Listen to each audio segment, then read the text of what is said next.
Shalom. Hebrew Israelites.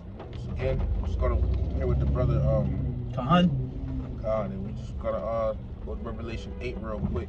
You know, the spirit to do it. So before we start, I want to give all praise, honor, and glory to Yahweh, Ba'ashem Yahushai, Ba'ashem Hakwadash, and double honors to the apostles and elders of Great Millstone that rule well. Peace, blessings, and salutations to the elect. All right, and it's a quick chapter. You know, overall it just goes to the destruction of America, and at the end it goes and mentioning in the 3 world wars that's supposed to be on the planet Earth. All right. So this is Revelation 8:1.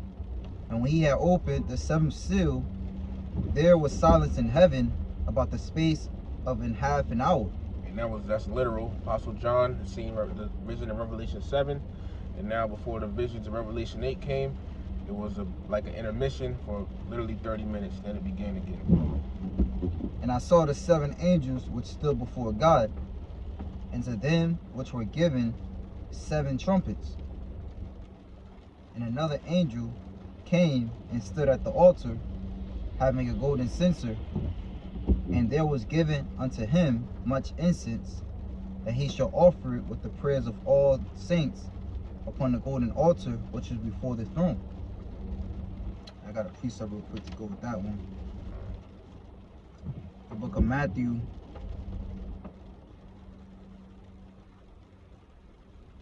chapter 18, verse 10. Take heed that ye despise not one of these little ones, for I say unto you, that in heaven their angel do always behold the face of my Father which is in heaven. Alright, and that's pretty much what we're reading, how the angel takes the prayers of the saints up. So it says that he should offer it with the prayers of all the saints upon the golden altar which is before the throne. And it said it had a censer. Have you ever seen what a censer is like? What these people are, you know, the Roman Catholics have, like a little golden censer they be swinging with the incense and smoke hanging out of it, you know. And like Apostle Tahar said, they got that from us, you know. So just so you can picture, you know, what's being read here. And the smoke of the incense which come with the prayers of the saints and send it up before God out of the angel's hand. And the angel took the censer and filled it with fire of the altar, and cast it into the earth. And there were voices and thunderings and lightnings and an earthquake. And that nuclear destruction, Isaiah 24:20. I'm just getting a quick precept for that real quick. This is 2nd Ezra chapter 16. And starting at verse 12, the earth quaketh in the foundations thereof, the sea ariseth up with waves from the deep, and the waves of it are troubled, and the fishes thereof also before the Lord and before the glory of his power. Why? For strong is his right hand that bendeth the bow, which is a nuclear silo. His arrows that he shooteth are sharp, which is the nuclear missiles, and shall not miss when they begin to be shot to the ends of the world. Hence the term intercontinental ballistic missile, which means across continents. So that's what's gonna make the earth to shake. You see, and as the you know, the brother War, you know, says, Lord gonna smell of the prayers and then send destruction forth. Yep. I got one to add to that one, as we read Revelation 8:4. This 8:5, the angel took the censer and filled it with fire of the altar and cast it into the earth. And there were voices and thunderings and lightnings and earthquakes. Right, so this is Sirach 35:17. The prayer of the humble pierces the clouds. Until it come nigh, he will not be comforted. He will not depart till the Most High shall behold to judge righteously and execute judgment. For the Lord will not be slack, neither will the mighty be patient toward them, till he have smitten asunder the loins of the unmerciful, and repay vengeance to the heathen, till he have taken away the multitude of the proud, and broken the scepter of the unrighteous. And as the brother was going into, and this, you know, as the brother broke down the synopsis of this lesson, that World War III is going to pretty much smite the loins and the scepter of the wicked. Oh yeah. You know, and this also goes to show you that the righteous is going to pray for the downfall of the wicked. That's why it says in 2nd Ezra 7, the day of doom is going to be the end of this time. So that's going to be the cutoff point for Esau.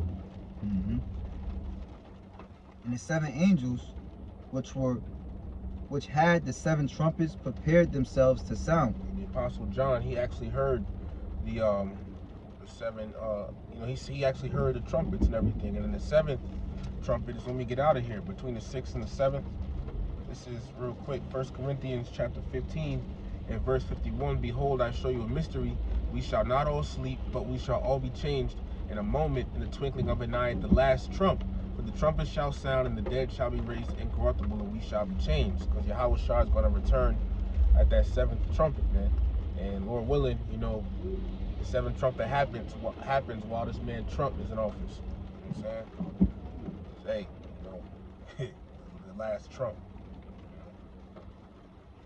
The first angel sounded, and there followed hail and fire mingled with blood, and they were cast upon the earth.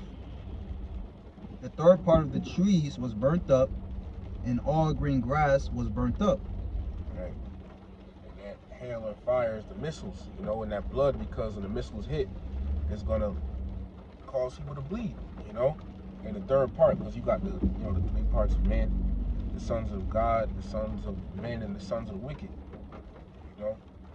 So that represents Esau, wherever Esau is at. Mainly he's talking about America, okay? And the rep calls them trees, Where your house, I seen men as trees walking, like that. Yep. And the second angel sounded, and as it were a great mountain burning with fire was cast into the sea. And the third part of the sea became blood. You got it. Right? Oh, you got it. Yeah, that's unfortunate. Yeah, as a brother get that, this pretty much going into the nuclear destruction. Because remember in Revelation 17, the sea represents nations. Now again, when you go into the third part, we know it's talking about Esau, Edom, the third part of man, which is the sons of the wicked. And the third part of the sea became blood, because the Lord is going to bring a lot of killing. Isaiah 63. This is a precept for that mountain.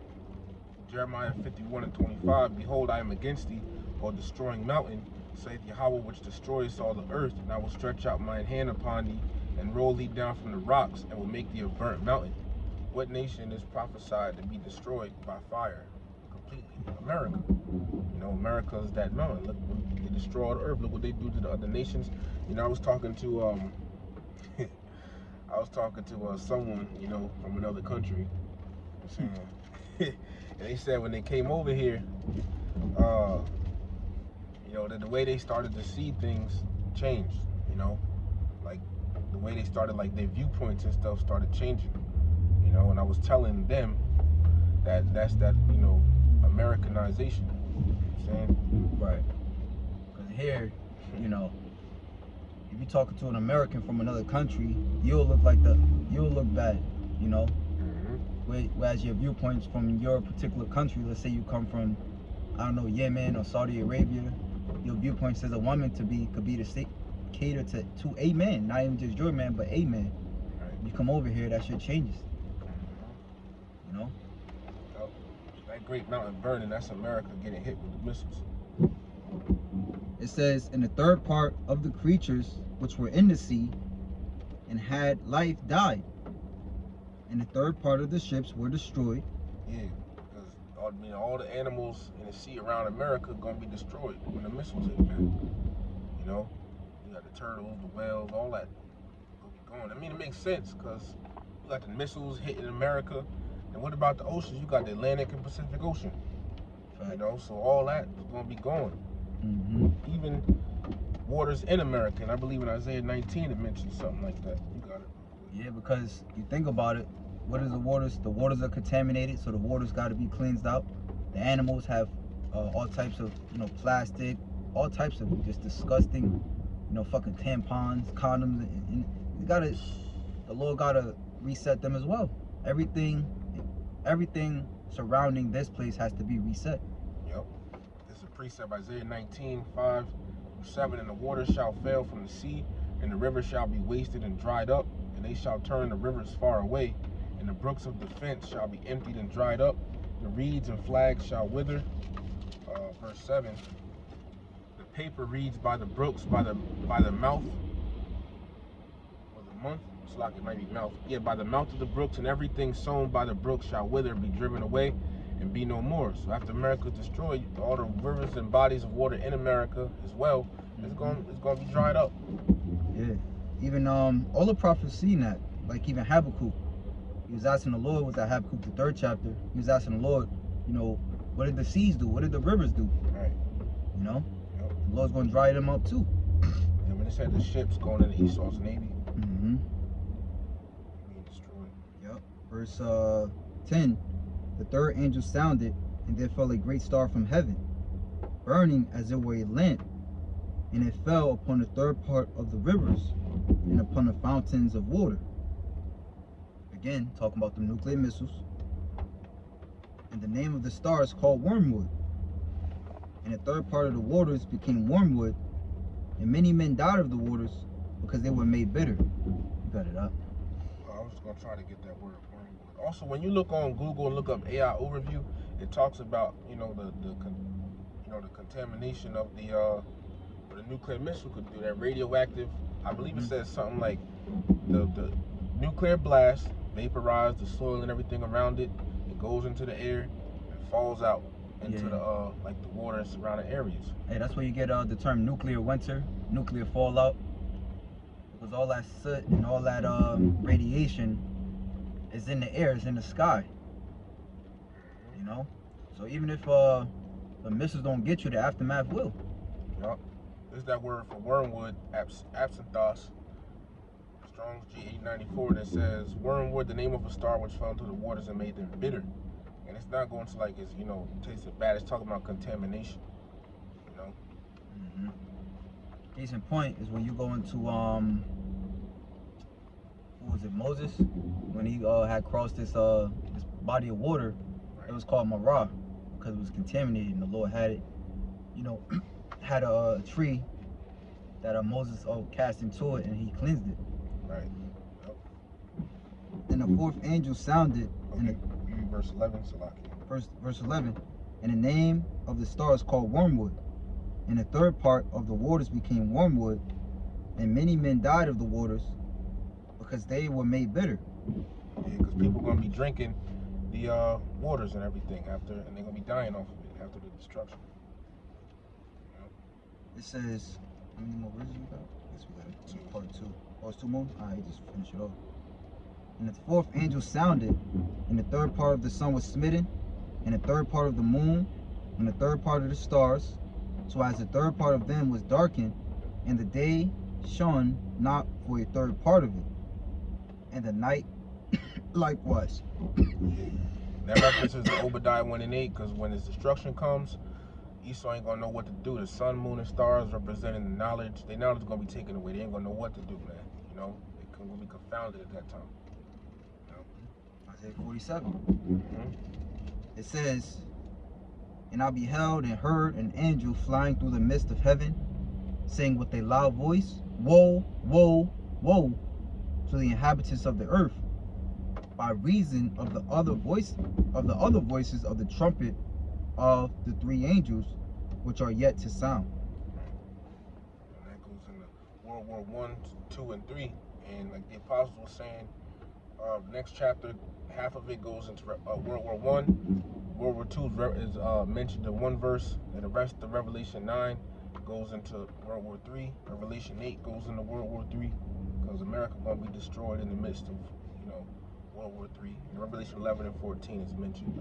So this is prophecies, man, that's coming. And this chapter hasn't been fulfilled yet, so we're still waiting on it. Yeah.